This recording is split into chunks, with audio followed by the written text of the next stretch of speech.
வணக்கங்க. நான் டாக்டர் கீர்த்தி, அரசு மருத்துவர். இன்றைக்கி நம்ம டேட்டிங் ஸ்கேனோட இம்பார்ட்டன்ஸ் பற்றி தான் சொல்ல போகிறோங்க. உங்களுக்கு யாருக்காவது யூபிடி பாசிட்டிவாக இருக்கா, உடனே ஒரு அல்ட்ராசவுண்ட் டேட்டிங் ஸ்கேன் பண்ணிக்கோங்க. ஏன் அப்படின்னா, இந்த டேட்டிங் ஸ்கேனால் ஒரு அல்ட்ராசவுண்ட்னால நாட் ஹார்ம்ஃபுல்ங்க. நிறைய பேர் நினச்சிக்கிறாங்க அது வந்து ஹார்ம்ஃபுல் ரேஸ் அப்படின்னு நினச்சிக்கிறாங்க. இல்லை நான் வந்து 3 மந்த்ஸ்க்கு அப்புறம் நான் யாருக்கு தான் சொல்லுவோம், யாருக்கும் நாங்கள் சொல்ல மாட்டோம் கன்சீவ் ஆனது அப்படின்னு நினச்சிக்கிறாங்க. அது it is not அட்வைசபிள்ங்க.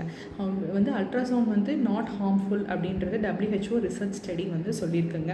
So ultrasound scan ஏர்லியராக பண்ணிக்கிறது மூலயமா பேபியோட கரு வந்து யூட்ரஸ்குள்ளே தான் இருக்கா இல்லை வெளியில் இருக்கான்றதை ஐடென்டிஃபை பண்ண முடியுங்க. யூட்ரஸ் வெளியில் வந்து கன்சீவ் ஆயிடுச்சுன்னா அது எக்டோபிக் ப்ரெக்னன்சி சொல்லுவாங்க.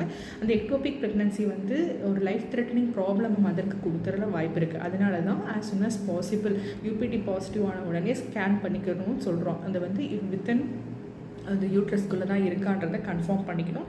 அதே மாதிரி